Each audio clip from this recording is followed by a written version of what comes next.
Exodo Kapitulo 14. At ang Panginoon ay nagsalita kay Moises, na sinasabi, "Salitain mo sa mga anak ni Israel, na sila'y bumalik at humantong sa tapat ng Pi-hahiroth, sa pagitan ng Migdol at ng dagat, sa tapat ng Baal-zephon, sa tapat ni Yaon-haantong kayo, sa tabi ng dagat. At sasabihin ni Faraon tungkol sa mga anak ni Israel, na ngasisilaw sila sa lupain, sila'y naliligid ng ilang.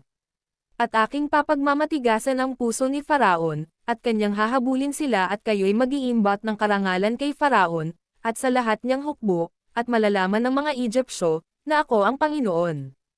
At kanilang ginawang gayon. At nasabi sa hari sa Ehipto, na ang bayan ay tumakas, at ang puso ni Faraon at ng kanyang mga lingkod ay nagbago tungkol sa bayan, at kanilang sinabi, "Ano itong ating ginawa, na ating pinayaon ang Israel, upang huwag na tayong mapaglangkuran?"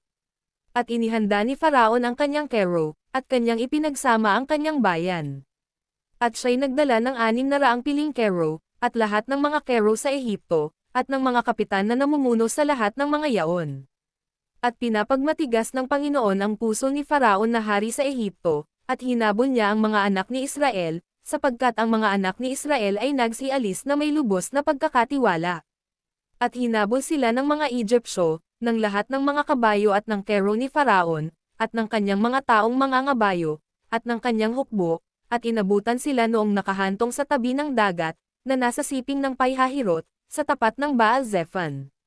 At nang si Faraon ay nalalapit, ay itinangin ng mga anak ni Israel ang kanilang mga mata, at, narito, ang mga Egyptyo ay sumusunod sa kanila, at sila'y natakot na mainam, at ang mga anak ni Israel ay humibik sa Panginoon. At kanilang sinabi kay Moises, "Dahil ba sa walang libingan sa Ehipto, kung kaya dinala mo kami rito upang mamatay sa ilang? Bakit ka gumawa ng ganito sa amin, na inilabas mo kami sa Ehipto? Di ba ito ang sinalita namin sa iyo sa Ehipto, na sinasabi, pabayaan mo kami na makapaglingkod sa mga Egyptyo? Sapagkat lalong mabuti sa amin ang maglingkod sa mga Egyptyo kaysa kami ay mamatay sa ilang." At sinabi ni Moises sa bayan, "Huwag kayong matakot, tumigil kayo, at tingnan ninyo ang pagliligtas ng Panginoon na gagawin sa inyo ngayon, sapagkat ang mga Egyptyo na inyong nakikita ngayon, ay hindi na ninyo uli makikita magpakailanman. Ipakikipaglaban kayo ng Panginoon, at kayo'y tatahimak." At sinabi ng Panginoon kay Moises, "Bakit humihibik ka sa akin? Salitain mo sa mga anak ni Israel na sila'y magpatuloy na yumaon. At itaas mo ang iyong tungkod, at iunat mo ang iyong kamay sa ibabaw ng dagat, at hoiin mo, at ang mga anak ni Israel ay dadaan sa gitna ng dagat sa ibabaw ng lupang tuyo. At ako, narito, aking papagmamatigasan ang puso ng mga Egyptyo at susundan nila sila, at ako'y mag-iimbat ng karangalan kay Faraon, at sa buo niyang hukbo, sa kanyang mga kero, at sa kanyang mga nangangabayo. At malalaman ng mga Egyptyo, na ako ang Panginoon, pagka ako ay nakapag-imbat ng karangalan kay Faraon, sa kanyang mga kero, at sa kanyang mga nangangabayo." At ang anghel ng Diyos na nasa unahan ng kampamento ng Israel, ay humiwalay at napasahulihan nila, at ang halijing ulap ay humiwalay sa harap nila at lumagay sa likod nila. At lumagay sa pagitan ng kampamento ng Ehipto at ng kampamento ng Israel, at mayroong ulap at kadiliman, gayon may binigyan sila ng liwanag sa gabi at ang isa't isa ay hindi nagkalapit sa buong magdamag. At iniunat ni Moises ang kanyang kamay sa ibabaw ng dagat, at pinaghiwalay ng Panginoon ang dagat sa pamamagitan ng isang malakas na hanging silanganan ng buong magdamag, at ang dagat ay pinapidyang tuyong lupa at ang tubig ay nahawi. At ang mga anak ni Israel ay pumasok sa gitna ng dagat sa ibabaw ng tuyong lupa, at ang tubig ay naging isang kuta sa kanila, sa kanilang kanan at sa kanilang kaliwa.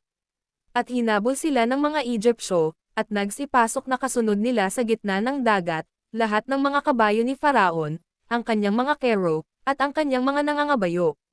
At nangyari, sa pagbabantay sa kinaumagahan, na minasdan ng Panginoon ang hukbo ng mga Egyptyo sa gitna ng halijing apoy at ulap, at niligalig ang hukbo ng mga Egyptyo. At inalisan ng gulong ang kanilang mga kero, na kanilang hinailan ng buong hirap, na ano pat sinabi ng mga Egyptyo, "Tumakas tayo sa harap ng Israel, sapagkat ipinakikipaglaban sila ng Panginoon sa mga Egyptyo." At sinabi ng Panginoon kay Moises, "Iunat mo ang iyong kamay sa dagat, upang ang tubig ay tumabon sa mga Egyptyo, sa kanilang mga kero, at sa kanilang mga nangangabayo. At iniunat ni Moises ang kanyang kamay sa dagat, at ang dagat ay nagsauli sa kanyang dating lakas, nang umumaga, at ang mga Egyptyo ay nagsitakas, at nilaginlan ng Panginoon ang mga Egyptyo sa gitna ng dagat. At ang tubig ay nagsauli, at tinakpan ang mga kero, at ang mga nangangabayo, sa makatuwid bagay ang buong hukbo ni Faraon na pumasok na sumunod sa kanila sa dagat, walang natira kahit isa sa kanila. Datapwat ang mga anak ni Israel ay lumakad sa tuyong lupa sa gitna ng dagat, at ang tubig sa kanila ay naging isang kuta sa kanilang kanan at sa kanilang kaliwa. Gayon iniligtas ng Panginoon ang Israel ng araw na yaon sa kamay ng mga Egyptyo, at nakita ng Israel ang mga Egyptyo na mga patay sa tabi ng dagat. At nakita ng Israel ang dakilang gawa, na ginawa ng Panginoon sa mga Egyptyo, at ang bayan ay natakot sa Panginoon, at sila'y sumampalataya sa Panginoon at sa kanyang lingkod na kay Moises.